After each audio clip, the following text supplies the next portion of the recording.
Hey everyone, I hope you're well. This is the story about what if Naruto was Tobirama's grandson and had ice release. Before we start, please subscribe to the channel and like the video as well. So without any further ado, let's start the what if. Konoha boat, en route to the land of waves. Naruto was now standing on the front deck of the boat, admiring the setting sun on the horizon. The young blonde was still troubled about the actions he had to do to ensure the mission's success and his team's safety. His thoughts are still lingering on the 4 ninjas that he had encountered and defeated. Naruto never liked killing and he probably never will, but he has to admit to himself that he is scarily good at it. The more lives he takes, the easier it gets. And the easier it gets, the more his heart hardens.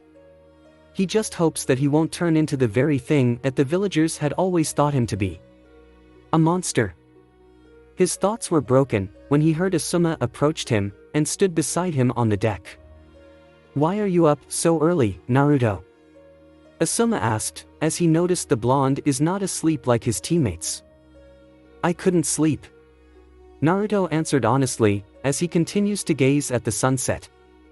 Sensing that his student is bothered, Asuma then lit up the cigarette in his mouth and asked, "Want to talk about it?" Asuma asked. "Not really," Naruto answered with a dejected tone. "Listen, I know you reported that you and the team were attacked by the ninjas led by Aoi Rokusho. And I know that you said that you defeated them. But you never said how," Asuma said, as he noticed Naruto tensed up after he mentioned how. "What happened, Naruto?" Asuma asked with concern in his voice. "I killed them," Naruto answered honestly, feeling that he needed to let it all out. "I see," Asuma said with closed eyes. Does it ever get easy, Asuma-sensei?" Naruto asked with a lifeless voice. Asuma could see the pain in the young blonde's eyes, and decided to give him his honest opinion on the matter. "Honestly, yes," Asuma confessed. "Really?" Naruto asked, slightly surprised by the answer. "Look, I'm not going to give you some long lecture about killing is wrong, but it is necessary. Believe me, I have been where you are, kiddo, and even I couldn't stomach it at first," Asuma said. "So how did you deal with it?" Naruto asked with hope in his voice. "By remembering what I was fighting for," Asuma simply said. Naruto was silent as his violet eyes widened after hearing what Asuma just said. "When I kill an enemy, it is mostly because they were either a threat, or they were trying to kill me or someone close to me. I didn't do it because I wanted to, or it was my duty. I did it because I wanted to survive, so I can continue to protect all those I love," Asuma said with a fond tone at the end, as he thought about a certain raven-haired kunoichi. Naruto remained silent as he continues to listen to what his sensei has to say. "Life is very short, Naruto. And getting old is a rare gift. Especially in this world where you can die at any moment. My dad is one of the lucky few to reach past his prime, and he fought in all 3 great wars and killed many enemies. So tell me, Naruto, do you think people call him a monster because of it?" Asuma asked. "No, of course not," Naruto immediately answered. "Of course not.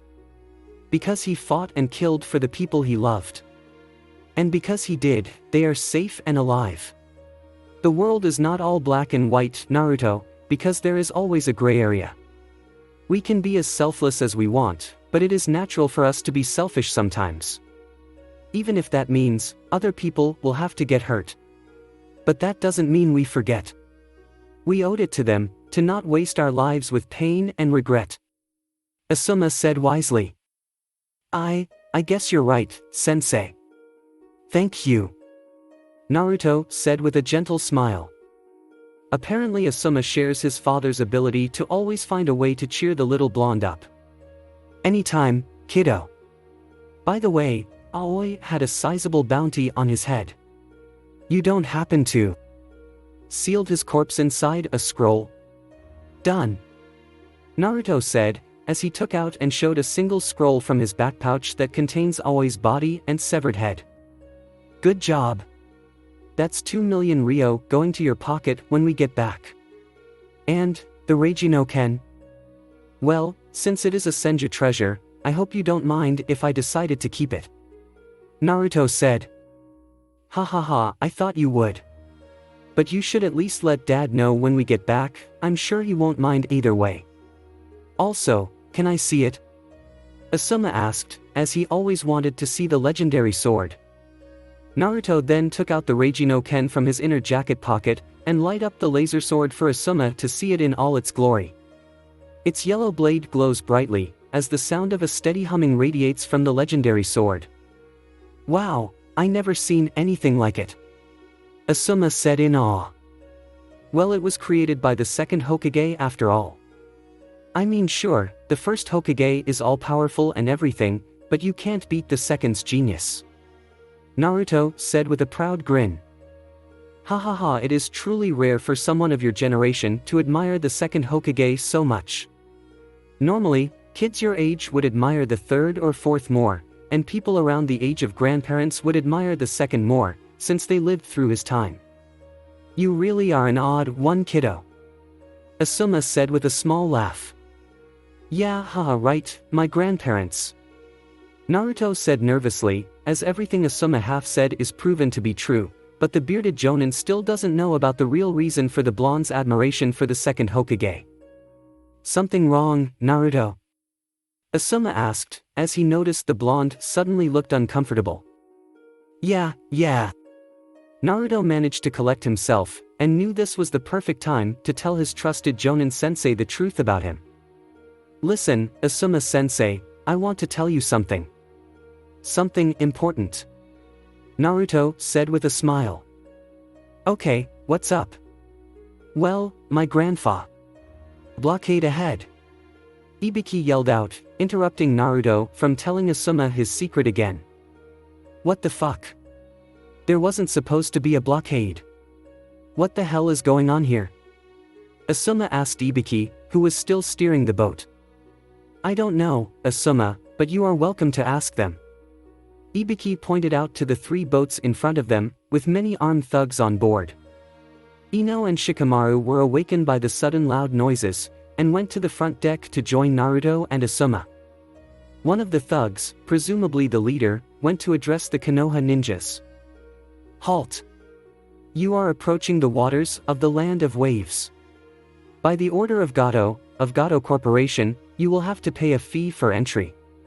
The supposed leader yelled out from the front deck of his boat, with a devious grin on his mouth. Gato?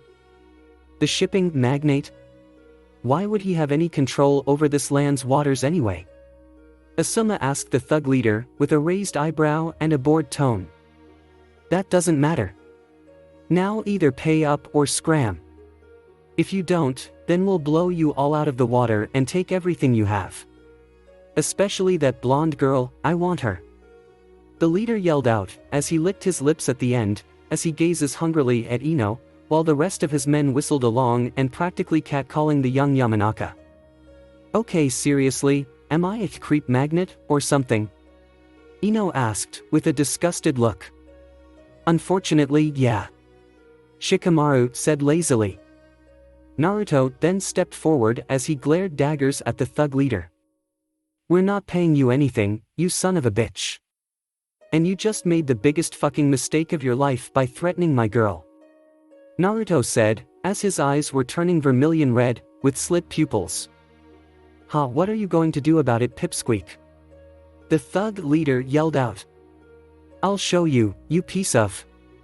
Naruto spoke with a demonic voice, and was about to pounce, with the intention of a very violent slaughter, but he was stopped by Asuma, as he held the blonde firmly by his shoulder and pulling him back.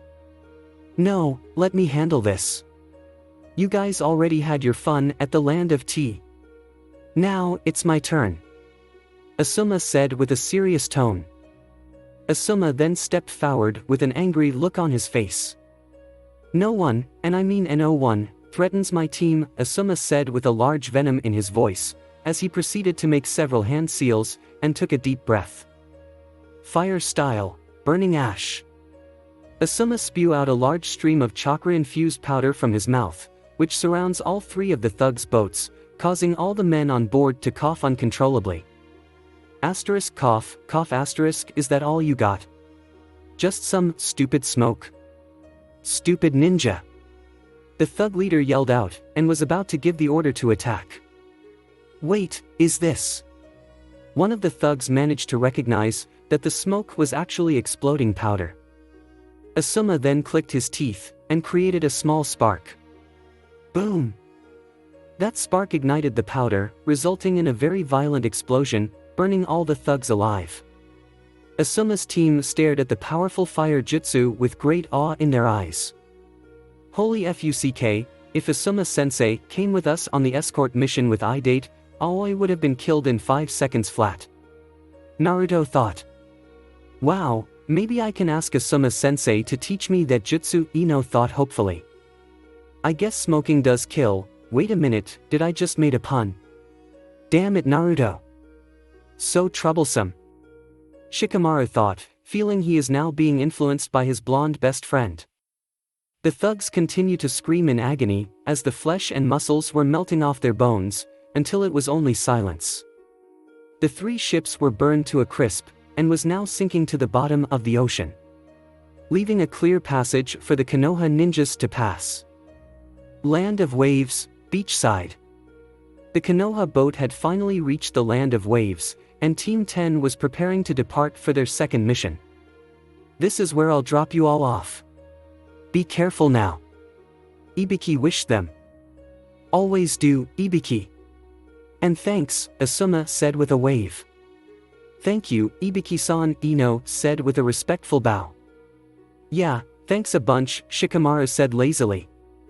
Goodbye Ibiki-san, tell Ankonichan I said hi. Naruto said with a bright smile. Sure kid. Ibiki said with a soft smile, for the blonde that saved his little brother. Team 10 then jumps off the boat and landing on the beach. The sea vessel then began to sail away back to Konoha, leaving them on the sandy ground of the Land of Waves. Alright, let's head to the bridge builder's house. Team 7 should probably be there by now. Asuma ordered his team. Do we have a location? Naruto asked. Yes, his home address was included in the scroll. Let's get going. Asuma said, as he began to lead his team to the bridge builder's house. The bridge builder's house, nighttime. As Team 10 finally made it to the small yet very comfortable looking house, they then knocked on the front door. It took a couple of seconds, until somebody finally answered.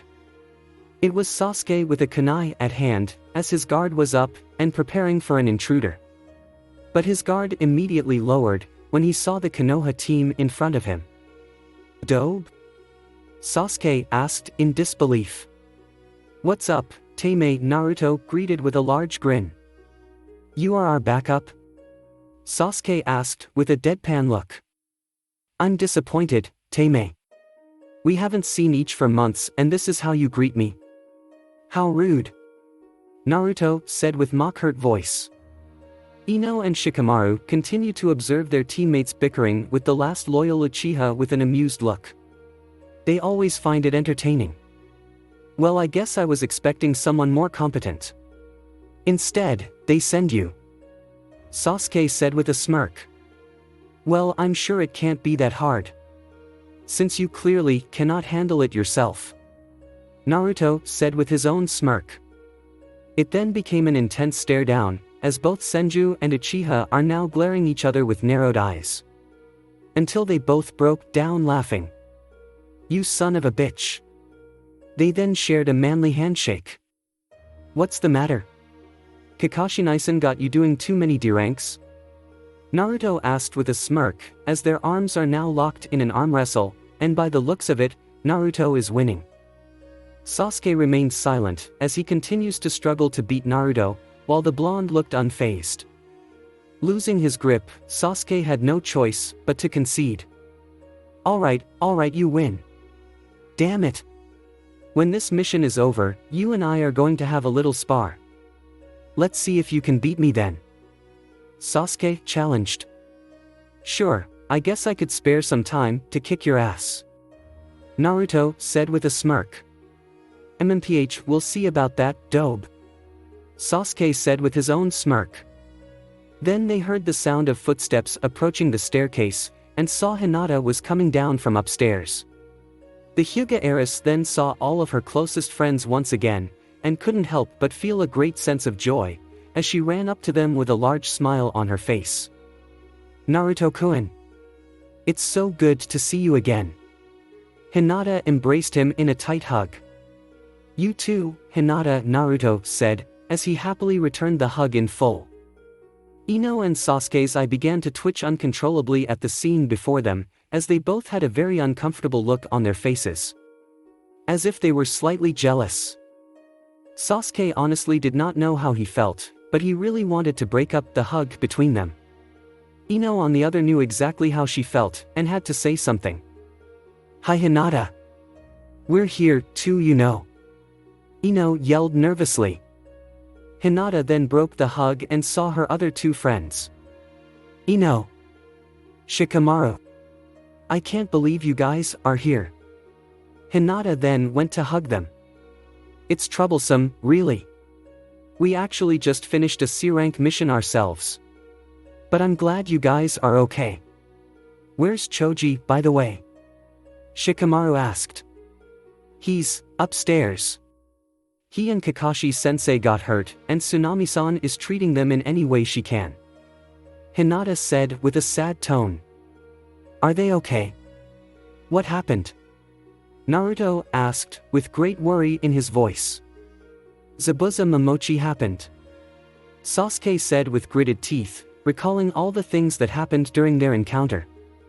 Upstairs, Kakashi's and Choji's bedside. Kakashi and Choji are now lying on their beds with blankets over them. Choji was unconscious, as Kakashi was struggling to stay awake. Alright Kakashi-san, I have done all I can, but you and Choji just need some time to rest. Tsunami informs them, as she finished bandaging Choji's left shoulder. Tsunami is the bridge builder's daughter, and the host of their temporary home. She has long blue-colored hair, wears a short-sleeved pink shirt with the end of the sleeves and the collar being red in color, and also wears a long blue skirt. Shikamaru looked at the unconscious form of his chubby best friend, and couldn't help but feel worried. He had never seen Choji so injured before. Is Choji going to be okay? Shikamaru asked with worry in his voice. He's just exhausted. Some minor bruises and cuts, but nothing too serious. He might be out for a while, but we will never know. In the meantime, I'll go downstairs to prepare dinner. Tsunami said with a warm smile, at the idea of cooking so much food for all her guests. She always loved cooking, and she greatly appreciates when people enjoy her food. But oddly enough, the mention of food was some sort of komikure for a certain Akimichi. Dinner. Where? Choji yelled out, as he suddenly awakens from his slumber, startling everyone in the room. Wow, that's one way to wake someone up. Ino said in disbelief. Thank you, Tsunami-san, for your hospitality. You are too kind. Asuma said with a warm smile for the pretty-looking woman. Not at all, Asuma-san. It is the least I could do. After all, you are all here to protect my father and help our land. I am very grateful. Tsunami said with her own smile. Tsunami, I would like to discuss some things with them before dinner. Would you mind giving us the room? The bridge builder, now named Tazuna, asked his daughter. Of course, Dad, if you need anything, just let me know. Tsunami said, as she exits the room, leaving Tazuna alone with the 2 Jonins and 6 Genins. Naruto then walks up to the bedridden silver-haired Jonin, with a concerned look in his eyes. Geez Kakashi-san, you look like shit, Naruto commented, concerned for his big brother. Hahaha, nice to see you too, Naruto. I heard you completed your first C-rank mission. Congratulations. Kakashi said with an eye smile. Not just any C-rank mission, a C-rank turn A-rank mission. Now we are here to make it 2 for 2. Naruto said with a confident tone. Don't get too cocky, dobe. And you say, I'm the arrogant one. Sasuke said with a smirk. What? I didn't say it was going to be easy, did I? Besides, you need to have the right attitude if you want to succeed it. Right, Hinata? Naruto asked his Hyuga friend with a bright smile. Hi right, Naruto-kun. Hinata said, as she smiled back at the blonde Senju.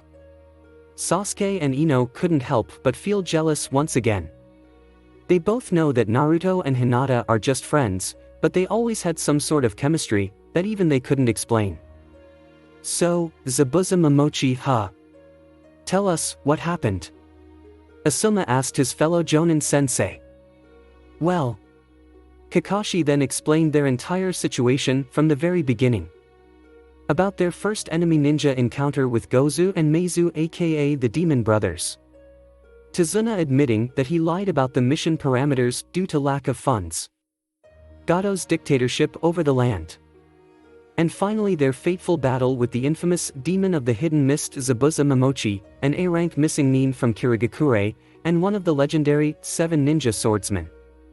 In the past, Kakashi had fought against many powerful foes and won, but the odds were not in his favor in this battle.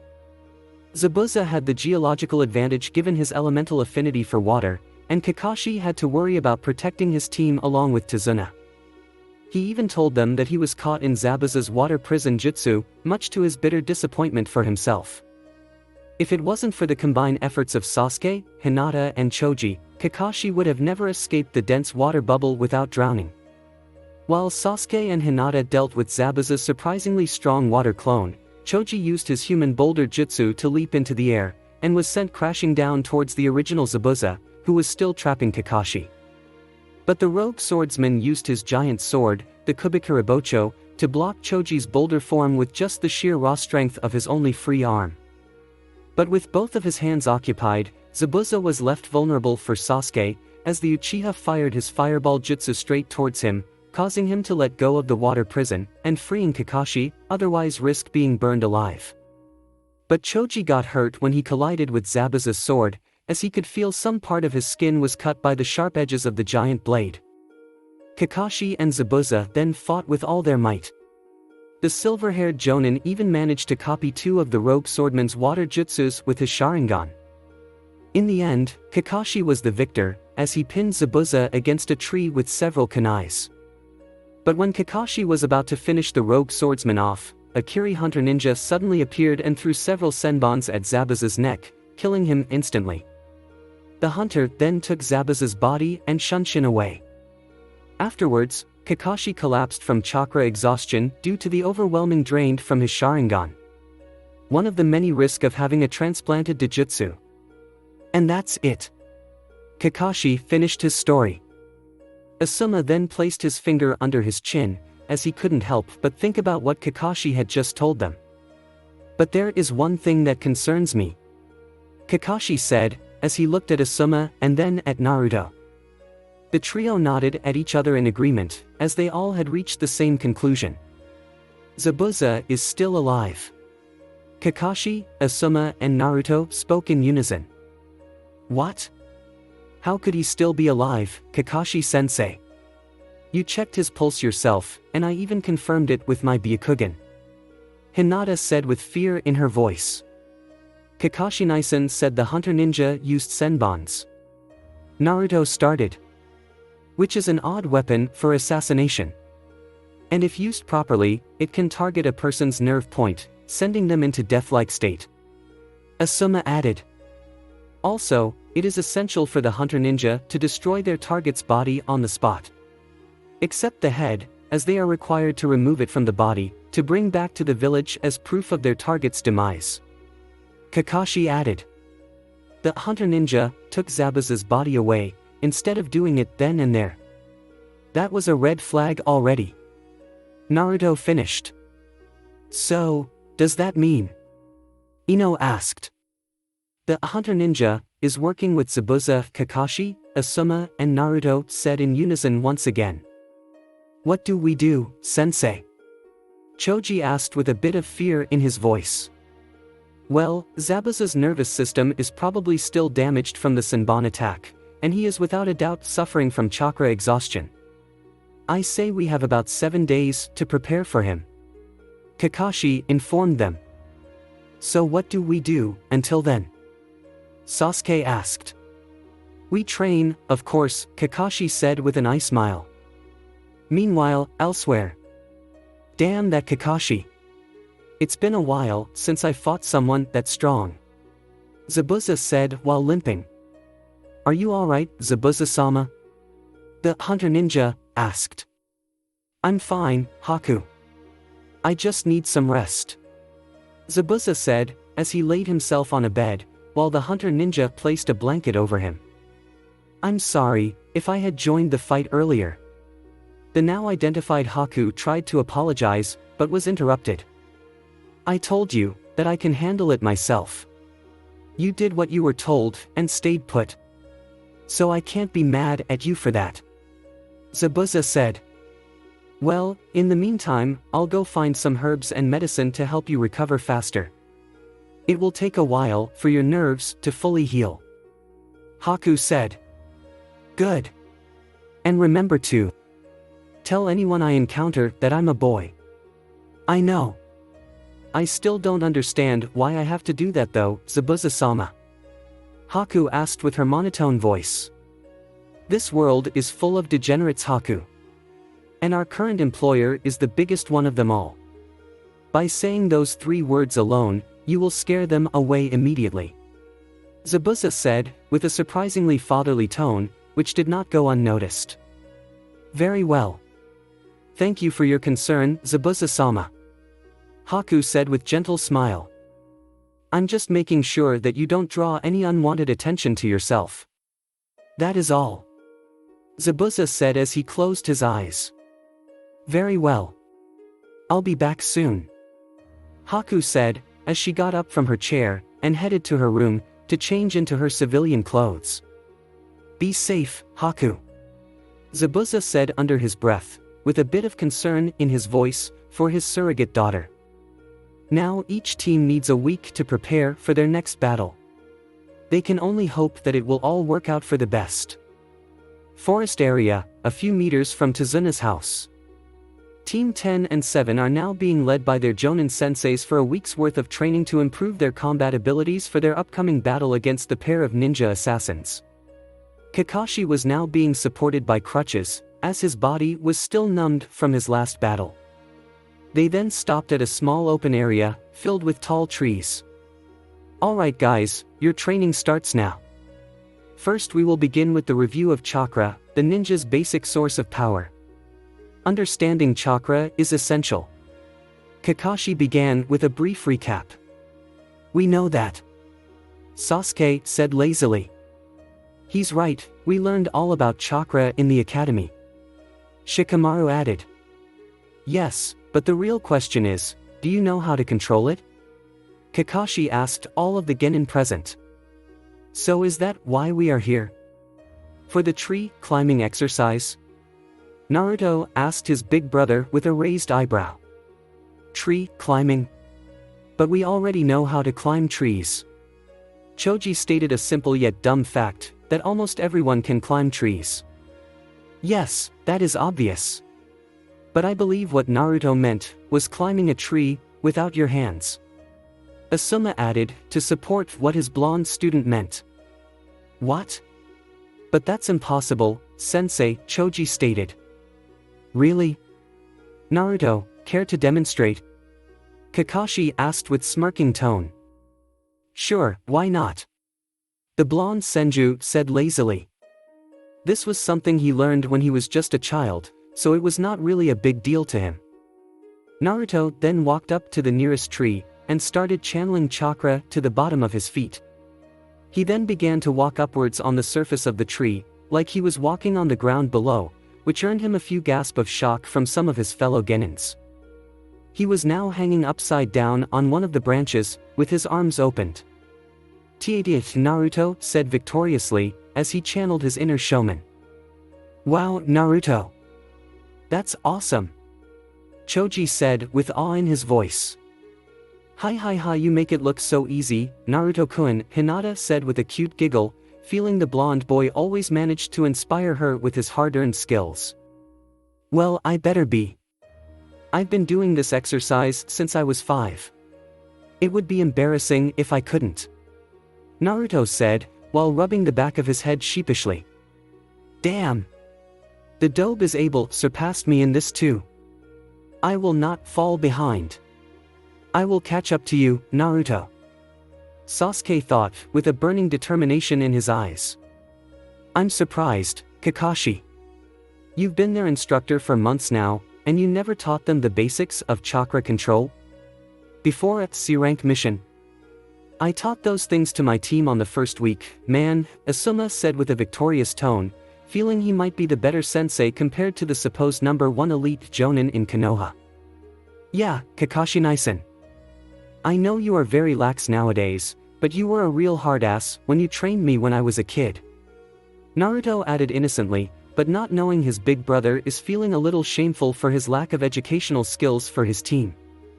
Ha ha ha, I guess I kind of lost my teaching edge when Lord Third discharged me from the Anbo. Kakashi said with a sweat drop, as he rubbed the back of his shamefully. That, or all the crazy sex you had within. Asuma added teasingly, but was quickly stopped by the silver-haired jonin. Anyway. Yes, we are here to train your chakra control. By perfecting your chakra control, your jutsus will be second nature to you once you perform them. By mastering this technique, your jutsus will cost less chakra, and the power behind them will improved and possibly doubled. Kakashi informed the genins. But Kakashi-Naisen, I already mastered this training, and the water walking exercise. So what am I supposed to do? Naruto asked. Then there is only one thing left to do, kiddo. Asuma answered. And that is? Naruto asked, not knowing what his sensei meant. Enjoy the show. Asuma said with a smirk, as he light up another cigarette in his mouth. Oh, Naruto said with a devilish smirk, feeling like he is now in the front row seats of a hilarious game show. Kakashi then threw 5 kunais on the ground in front Ino, Shikamaru, Choji, Sasuke and Hinata. Use these to mark your progress. Don't stop until you can make it to the top. Begin. Kakashi ordered the 5 genins. The genins of Team 10 and 7, excluding Naruto, began to perform their tree climbing exercise. And to put their performances lightly, it was freaking hilarious to watch. The boys would often fall on their butts, while the girls managed to make decent progress, despite falling down too now and then. Ino had been training her chakra control on a weekly basis, after her team's survival test with Asuma, and she was improving by the day. Naruto and Asuma were able to notice this, and had no doubt that Ino will master tree climbing by the end of the day. Hinata was doing a lot better herself. Given that she is a Hyuga, and had been trained to channel her chakra to parts of her body since she was a child, she will probably be the first one to succeed. Sasuke was the third to progress further, but he wasn't even halfway yet compared to the 2 leading kunoichis. But to his credit, he does have the most chakra reserves compared to the other 5 genins, which means this exercise is much harder for him. After the 10th attempt, he managed to reach past his previous limit, but the Uchiha accidentally channeled too much chakra, causing him to be launched from the bark he was running on and landed roughly on the ground. Are you okay, Sasuke-kun? Hinata asked out of worry. Sasuke looked around and wondered where her voice came from. He then turned his head upwards, and his eyes widened, when he saw Hinata had already reached to the top of her tree, sitting on one of the branches. Way to go, Hinata! Naruto cheered for his Hyuga friend. Yeah, good job, Hinata. Choji cheered for his kind teammate. Thank you, Hinata was blushing lightly, for the sincere praise from her friends. Kakashi was very proud of his female student. He knew Hinata was talented, but she was still very gentle. She just needed some support to boost her growing confidence, and he was happy that she has very good friends for that. Well Naruto, since you don't have anything to do right now, how about you and Hinata head to the bridge together for Tazuna's protection duty? Kakashi informed the blonde Senju and the Hyuga girl. But apparently, two of the other genins were not too keen with the idea. What? Both Sasuke and Ino suddenly yelled out, as they both lost their concentration and fell from the tree they were running on. As much as they want to believe that Naruto and Hinata are just very close friends, they didn't like the idea of the handsome Senju and the beautiful Hyuga to be alone together. Maybe you should go with Naruto-kun instead, Asuma-sensei, and Hinata can rest here. After all, she must be pretty exhausted from all the training. Ino desperately suggested. Don't worry Ino, I'm fine. I can go, Hinata innocently said, trying to reassure her platinum blonde friend that she is fine. Are you sure, Hinata? Are you sure you are not really exhausted? Ino asked very desperately, as her face was now inches away from Hinata's, staring intensely into her pale lavender eyes. No, I'm fine. Hinata answered nervously, not knowing why her friend was being weird. She's fine, Ino. Even I can tell that she still has at least 80% of her chakra left. Impressive, by the way, Hinata. Kakashi said with an eye smile. Besides, we won't be expecting any combat soon, but with Naruto's sensory ability and Hinata's Byakugan, they can detect any threat from a mile away and warn us before it happens. Asuma added. I see. Ino couldn't help but admit defeat. She can't beat that logic with any more of her suggestions. Come on, Hinata, we should head to the bridge soon. Tazuna-san is already scared enough to know that Zabuza is still alive somewhere. But maybe if we are there, we can put his and his workers' minds at ease a little. Naruto said with a bright smile. Right. Let's go. Good luck everyone, see you all soon. Hinata said sweetly, as she waves goodbye to her friends, and ran alongside Naruto, all the way to the bridge. Asuma and Kakashi noticed the looks of jealousy on Ino and Sasuke's face, and decided to use this as an opportunity to give them a little motivation. Tell you what, if you can reach to the top of your trees before the end of the day, you guys can go join them on the bridge. Kakashi informed with his eye smile. Ino and Sasuke's eyes are now burning with determination after what their senseis just told them, and wasted no more time, as they continue their training. The bridge construction site. Naruto and Hinata are now leaning against the rails of the still developing bridge, enjoying the beautiful ocean view together in a comfortable silence. But Naruto noticed something was bothering Hinata, so he decided to ask. So what's wrong, Hinata? Naruto asked out of the blue. What do you mean, Naruto-kun? Hinata asked, a bit nervously. Come on Hinata, it's me you're talking to. Naruto said with a smirk, feeling that he can always read her like a book. Am I really that obvious? Hinata asked, as she looks at Naruto softly. Only to me. Naruto said with a bright smile. Hinata couldn't help but blush and smile for his positive attitude. So, is it about Sasuke? Naruto assumed. Yeah. Hinata answered sadly. What did he do? Naruto asked out of worry, hoping nothing bad happened to his two best friends.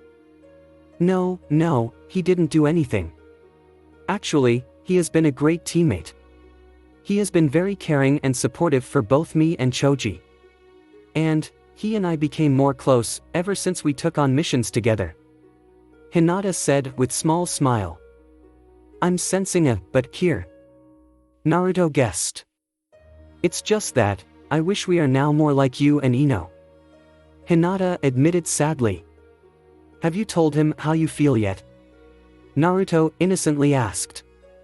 Not everyone can confess their feelings when they were 5. Naruto-kun, Hinata answered with a deadpan look, as she recalled the very cute story of how Naruto and Ino got together. Ha, I guess that's true. Naruto laughed at her comment. Maybe he doesn't like me that way, Hinata said with a dejected tone. Come on Hinata, we are talking about Sasuke Uchiha here. That Taime has always had problems getting in touch with his feelings. But, he is good guy, and I know he really cares about you. Naruto said with a reassuring smile. Really, Naruto-kun? Hinata asked with her a hopeful smile. Yeah, of course, Hinata, and that is why you need to tell him how you feel. Right now. Before the mission is over. Naruto suggested in a very excited tone. What? I can't do that. Hinata yelled out, as her face was turning red. Why not? Naruto asked innocently. Like I said, Naruto-kun, not everyone is like you and Ino. Not everyone are as confident as you two. I mean, when you told me you guys kissed when you were 5, I literally almost had my jaw dropped. I mean, you were 5. Hinata yelled out in disbelief. And now we're 13, and look at us now. Naruto said with a carefree tone. I don't know, Naruto-kun. Hinata wanted to argue, but she couldn't help but agree that Naruto and Ino's relationship had been strong and loving ever since they confessed their feelings for each other. Then you leave me no choice, Hinata. Here is my proposition. I want you to at least consider the idea, and in return, I will give you this. Naruto then pulled out a small plastic wrapping from his back pouch that held a cinnamon roll. Is that what I think it is? Hinata said with wide eyes and a drooling mouth, as her gaze was firmly locked on the pastry that the blonde is holding in his hand. The Land of Tea's famous cinnamon roll. Very limited too. It was a thank you gift from my last client, Jirocho Wasabi. And I have to say, they are delicious, Naruto said with a teasing tone and a smirk. But apparently, he didn't realize he made a terrible mistake. Never stand between Hinata and cinnamon rolls. See cinnamon roll. Give it to me. Hinata suddenly pounced on Naruto like a wild animal, but luckily he managed to dodge her fury.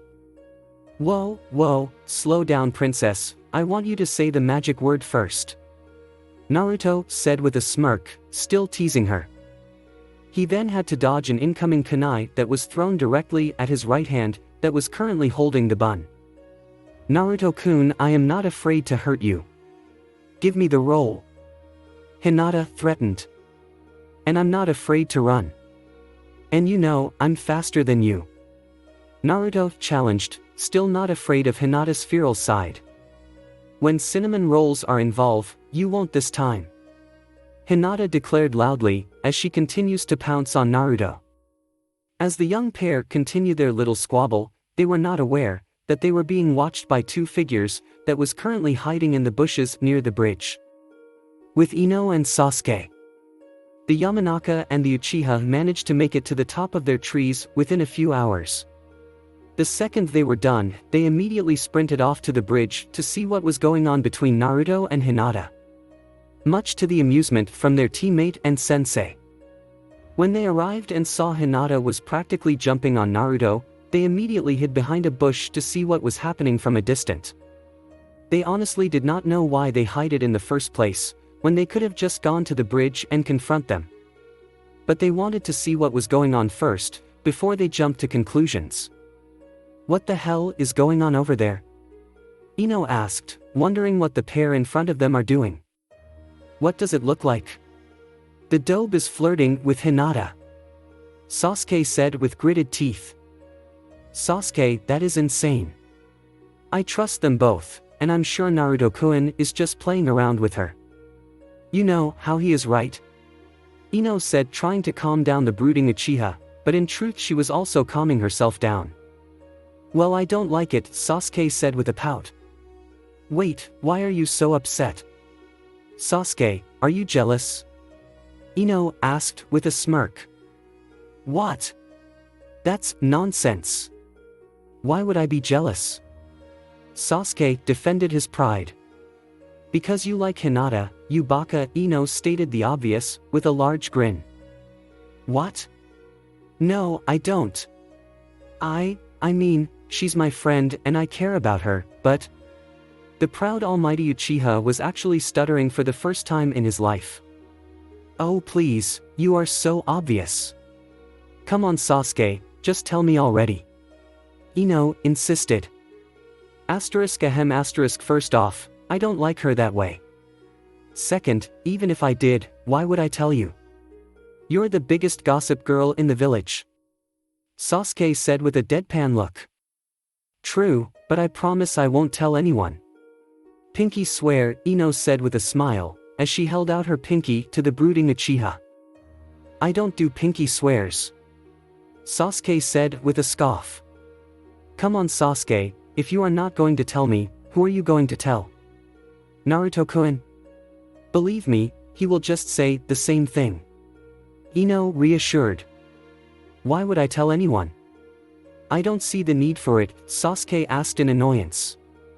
Because it is good to have someone to support you. Right now, you won't even admit your true feelings for Hinata to yourself. And if you can't do that, I'm afraid you might lose her. Ino said with a concerned tone. What do you mean I might lose her? Sasuke asked out of curiosity, and a little bit of worry. Sasuke, Hinata is a beautiful girl. She is so kind-hearted and caring. Any guy would line up just to be her. Hell, I won't be surprised if some guy comes all the way from the moon, just to make her his bride. Ino said jokingly, but she then felt like there was a disturbance in the air, when she said that last part. That will never happen. Sasuke said with a raised eyebrow. Oh yeah. Then tell me, if that happens, would that upset you? Ino asked with a slightly serious tone, as she looked straight into his onyx eyes. Look, maybe I do feel something for Hinata. Maybe I always had. But I can't think about love right now. My life goal is to bring my brother to justice, and restore my clan with honor. And I don't want to drag Hinata down into my crusade when I know it is going to be dangerous. The last thing I want, is for her to get hurt or killed. Sasuke said with a sad tone. Isn't that her decision to make? Ino asked. Well, this is my decision. Sasuke clarified. Ino could see the fear in his eyes. It was the same fear she once had. Sasuke, I was worried for Naruto-kun too when he told me about his life goal. I know the road ahead of him is going to be very difficult and, I know about the responsibility he carries every day. But I still want to be there for him nonetheless. Because Naruto Senju is truly precious to me. I want to always be there by his side, facing his enemies together, protecting him like he would always protect me. To be stronger, so I can stand side by side as his equal, and fight for a future that we both believe in. A future that we will always be together, forever. And if that would get me hurt or killed in the process, then at least I know I died being there for him. Because I know he would do the same for me.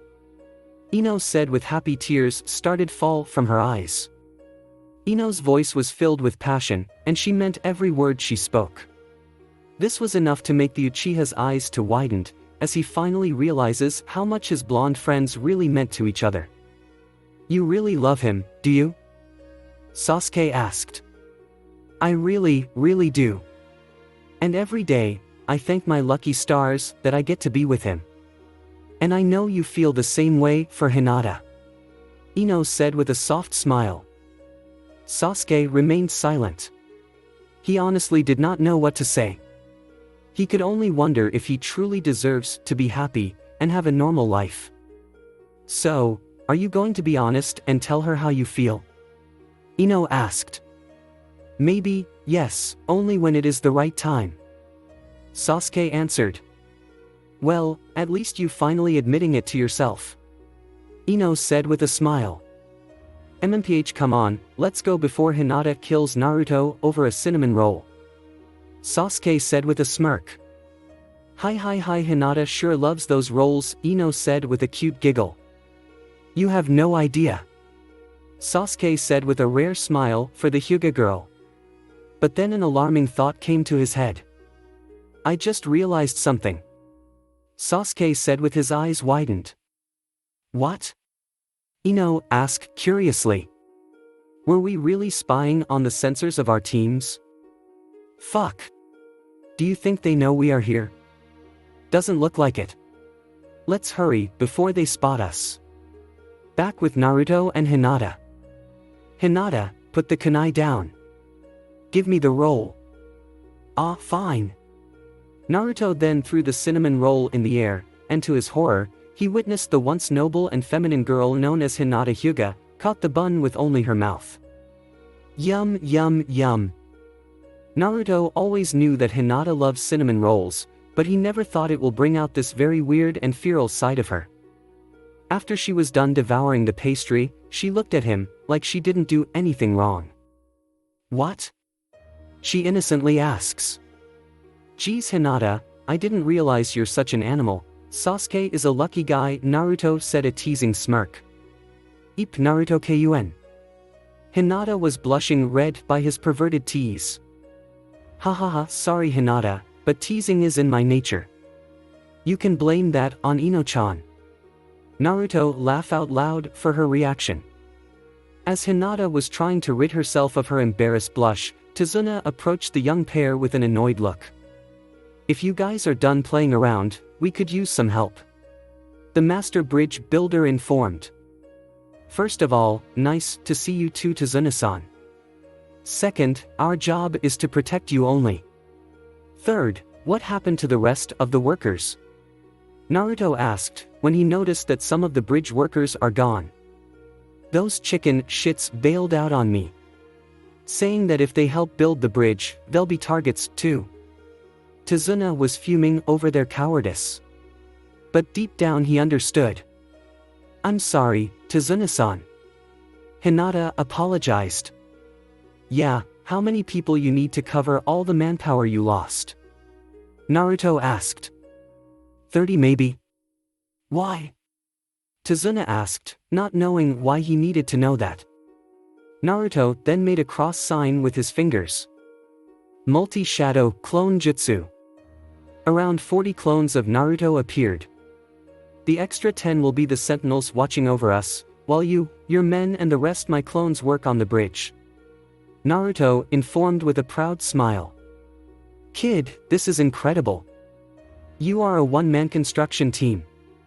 Tazuna said with awe in his voice. I prefer one-man army, but same difference.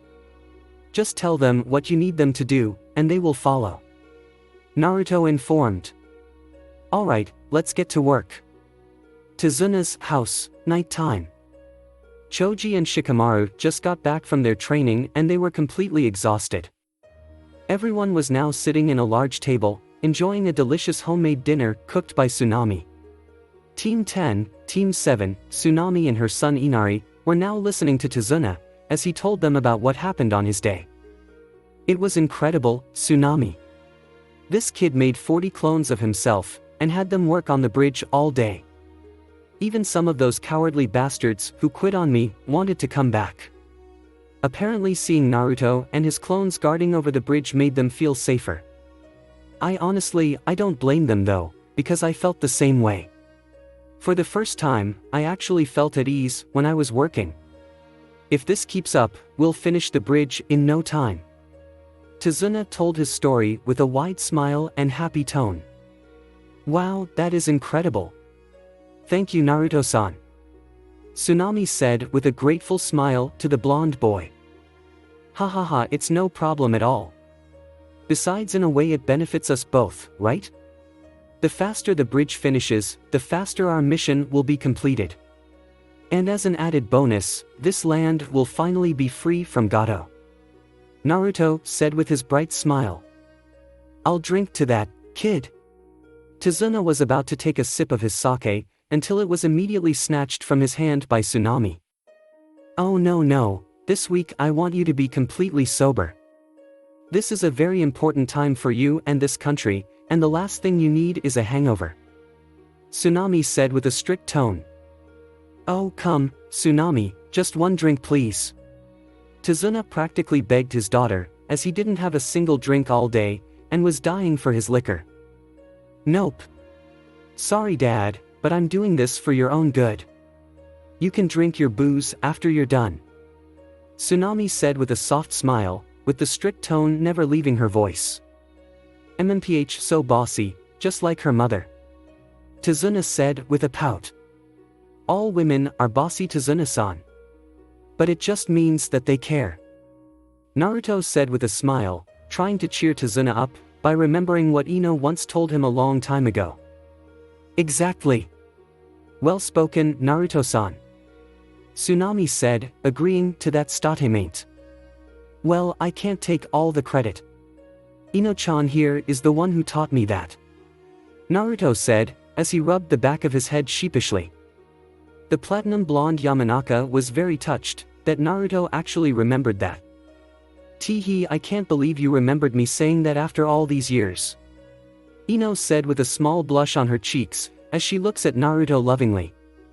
Well, how could I forget such an important life lesson from milady, Naruto said, as he gently kissed Ino on her cheek, causing her to blush more.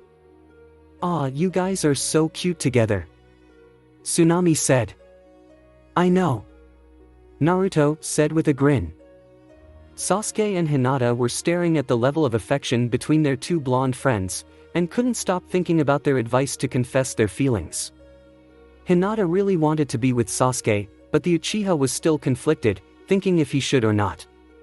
They stole a short glance at one another, but immediately looked away, trying to contain their newfound shyness for each other. Well, right now, I just hope the rest of the week will be as smooth as today. This country really needs a break. Tazuna said with a tired sigh. Don't worry, Tazuna-san. We'll make sure that nothing happens to you. You have our word. Naruto said with a reassuring tone. Yeah, we trained like crazy today. We will stop Gato no matter what. Ino added in with a confident smile. The night was filled with a positive atmosphere. Everyone was happy. Talking to each other, telling stories and making jokes. But apparently, someone from the table was filled with anger and annoyance, and couldn't take it anymore. Why? Inari said softly, but loud enough for everyone to hear. Huh, why what? Naruto asked, not knowing what the little boy meant. Inari then slammed his hands on the table and stood up. All this stupid training is just a waste of time. Gato's got a whole army. They'll beat you down, and they will destroy you. These cool things you all say, they don't mean anything. No matter what you do, the strong always win, and the weak always lose. Inari yelled out. Listen kid, I know that your father. Naruto was trying to sympathize, but he was immediately interrupted. Why don't you be quiet? Looking at you makes me sick. You don't know anything about this country. You are just butting in. Always laughing and playing around. You don't know what it's like to suffer and treated like dirt. The room immediately fell silent. Ino, Kakashi and Asuma immediately looked at Naruto, and could tell that he was releasing a small trace of his killing intent. Naruto was never considered an angry person. To those who know him personally, they know him as kind, funny, and strong-willed. But what Inari just said really pushed a button that he didn't even know he had. Listen here, you whiny little shit. We are not going to stop, just because some rich asshole might kill us with his army of untrained assholes. And how fucking dare you, to assume anything about me or my friends, we don't know what it's like suffer. Fuck you. Naruto yelled and stood up towards Inari. Everyone, even Sasuke, was starting to feel a little scared. He never once saw the kind-hearted dobe yell with such anger. Ino wanted to calm him down, but she knew that Naruto needed to vent, for some reason. Naruto, calm down. Kakashi tried to calm his little brother, but to no avail. No. It is him who doesn't know jack shit about suffering. Look, I am sorry about your father. What Gato did to him was wrong, but at least you still have your mother. You still have your grandfather. Home-cooked meals. A warm house to come home to. I grew up alone. With no family. I was kicked out of stores just for being there. I was beaten by drunks on my birthday. I was hated for something I have no control over. Naruto yelled out with pure rage. Inari was turning pale, as tears were threatening to fall from his eyes. And it's not just me. Sasuke lost his entire family. Hinata is shunned by hers. Kakashi and Aizen lost everyone he had ever cared about before he was barely an adult. So shut the fuck up, you little asshole. If you want all the pain and suffering to stop, then do something about it. Quit being a little bitch and man up. Otherwise, you are nothing but a coward. Naruto, enough. Asuma said with a strict tone. Naruto was still angry, and he knew he needed to leave, before he kills the little boy in front of him. Where are you going? Ino asked worriedly. Out. I need some air. Naruto said, as he slammed the door behind him, leaving behind a crying Inari, and a bunch of shocked faces from his friends and senseis. On the rooftop of Tazuna's house. Naruto was now sitting on the rooftop, trying his best to cool down. He knew yelling at the kid was wrong, but apparently something in him snapped. He didn't even realize he was still carrying so much anger in his heart. But he just doesn't know how to deal with it. He was then broken out of his thoughts, when he heard someone approaching him from behind. It was Ino, who then took a seat right next to him. Out of instinct, Naruto just leaned closer and rested his head on her shoulder, while her head rested on his. Hey! Ino said softly. Hey! Naruto responded. I have to say, the things you said to Inari was really brutal. You know he is just a dumb little kid, right? Ino asked. When I was his age, I trained until my bones were broken. And after the fourth time I hardly cried anymore. Naruto stated. Not everyone is like you, Naruto-kun. Not everyone has your drive and commitment. Honestly, I always thought that you were some sort of superhuman. Ino said with a giggle. Haha, I guess that's true. Naruto let out a weak laugh, but Ino could tell that he was still hurting. I'm worried about you, Naruto-kun. You are not the type of person who just yell at people, let alone a kid, just because they piss you off. Why were you so upset? Mother no. I have been thinking about her a lot recently. Actually, I've been thinking about her ever since I became a genin. Ever since I killed Mizuki, Aoi and those AIM genin. All I could think about is, what would she think of me now? Will she still see me as her sweet little boy? Or would she be ashamed of me? Right now, I don't even know where she is. I don't even know where to look. I don't know if she is okay, or she is in pain. I don't even know if she is dead or alive. Naruto-kun. She may not be Kushina Uzumaki, but she was the closest thing I had to a mother. She took care of me, when she didn't have to. She loved me, when others treated me like a monster. I really miss her, Ino-chan. Naruto sadly confessed, as he finally let out all of his inner sorrow, as tears fell down his face. Ino only responded by holding him close to her tightly, allowing him to cry on her shoulder. Wherever she is, I am sure, she is very proud of you. And she will always love you, no matter what. Ino whispered sweetly into his ear. I hope so too. Naruto then slowly lifted his head from Ino's shoulder, to look straight into her beautiful sky blue eyes. The moonlight was shining against her smooth, creamy skin. Her long platinum blonde hair was calmly flowing through the wind. Her eyes never leaving his, as if she was staring right through his soul. Naruto thought she looked like an angel. He then cupped her soft cheek with his right hand, and leaned his head closer to hers, and their lips met in a sweet tender kiss. Naruto then instinctively deepened the kiss, when he slowly slipped the tip of his tongue into her mouth, begging her for entry. He firmly grabbed her narrow waist and pulled her on his lap. She placed both her hands on his shoulders, as he placed one of his hand on her waist, while the other strokes her thigh. Ino was completely overwhelmed by the intense pleasure she was feeling, that she gladly opened her mouth wide, allowing Naruto's tongue to explore and taste every part of her. His tongue then clashed with her own, in a battle for dominance. And being the stamina monster he is, Naruto was winning, as he jammed his tongue deeper down her throat and continues to steal her breath away. Not wanting to lose so easily, Ino wrapped her arms around Naruto's neck and grabbed the back of his hair with her fingers, pushing his head closer to hers, deepening the kiss even more. Naruto was about to lose his mind. Ino's mouth tasted so sweet, and her hair smelled like wildflowers. He wanted the kiss to never end, and she felt the same way. Naruto never knew he could be so lucky to be with someone as beautiful as her. The kiss lasted for almost 10 minutes until they finally broke apart for some oxygen. Ino was breathing heavily and her cheeks continued to blush red. Naruto then rested his forehead against hers, as they stare into each other's eyes. "Thank you, Ino-chan. It's my pleasure, Naruto-kun." They stayed together for a while, until Naruto finally stood up and dusted his pants. "Listen, I want to go train for a bit. I'm still a little pissed with Inari and I need to blow off some steam." Naruto said. "You want me to come with you?" Ino asked, with hope in her eyes. "No, you've been training all day and you need some rest. Besides, I want to be alone for a while," Naruto informed.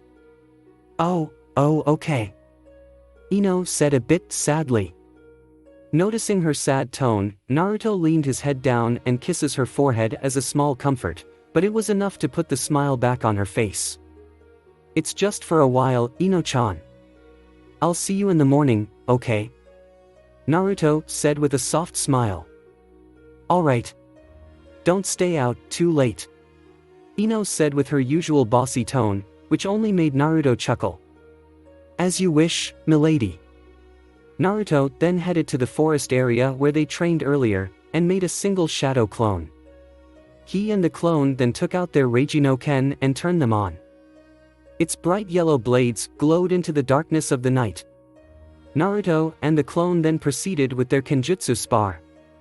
The two energy blades clashed with one another, resulting with both Naruto and the clone to feel a strong jolt of electricity from their energy swords. Naruto and his clone were evenly matched. Obviously, neither was willing to give the other the edge. The blonde Senju really needed a Kenjutsu master, as he notices his strikes were a little sloppy and undisciplined. But there are not many skilled swordsmen in Konoha, since Kenjutsu is mostly popular in Kiri and Kyumo. Maybe he will try to find one when gets back home. With Inari. Inari is now sitting by the docks of the house, hugging his knees near his chest. He couldn't stop thinking about the harsh words that came from Naruto. But perhaps the blonde was right. Maybe the little boy is a coward. But ever since he lost his father, he lost his courage as well. It was hard to be brave against the people who took his precious father away, who the little boy saw as the hero of the country. Inari truly thought his father was invincible, and that he would protect him forever. But when he saw his father, Kaiza, beaten, broken, crucified and eventually executed, his heart was completely shattered, along with everyone else in the small country. He just didn't want anyone to suffer again. Because to him, heroes don't really exist. Inari then heard the sound of footsteps approaching behind him. "Can we talk?" It was Kakashi, who wanted to make sure that the boy was okay. The silver-haired Jonin then sat next to the little boy by the dock, staring into the clear ocean. "Naruto is never like that, you know. He can be a smartass sometimes, but all in all he is one of the kindest person I ever met. Even when he was just your age. And just he doesn't hate you. Your grandfather told us what happened to your father. I lost my father when I was young too. And like you, his death changed me. I became a stuck-up prick ever since, haha. But when I thought I could finally make things better for myself, it got worse, when I started losing the people I cared about, one by one." So what Naruto said was true. Yes. Naruto, Sasuke, Hinata and even me. We all had suffered a lot. I see. But Naruto never gave up. No matter how hard life became for him, he refuses to give up. And it was his will and determination that always managed to inspire the people around him. Sasuke would have been blinded and consumed by his deep desire for revenge, if it wasn't for Naruto. Hinata would still remain the overly shy little girl, if it wasn't Naruto. As for me, Well, I would have lost all hope of ever being close with anyone again, and wouldn't have ended up with such a wonderfully weird girl, if it wasn't for Naruto. You said that we are butting in, but we wanted to help. We could have gone back to our village, and your grandfather will probably won't make it back home alive. But we stayed, because it was the right thing to do. And we called for backup, to make sure your family will be protected. And a part of me knew, it was what Naruto would do. So, what would he do right now, if he was me? He was you, Inari. He was a sad little boy, who had his heart broken so many times. My guess is, he just got tired of crying, and decided to do something about it. Even though he is young, and still learning, he knows what it means to be strong. Just like your father. I think he knows better than any of us, what you are going through. What Naruto told you earlier, as cruel as it sounded, he's probably told himself that 1,000 times. Inari did not know how to feel right now. Maybe he misjudged the whiskered, face-blonde boy. But was he ready to put his faith in someone again? Let alone someone to take down someone as powerful as Gato. He doesn't want what happened to his father to happen to anyone else.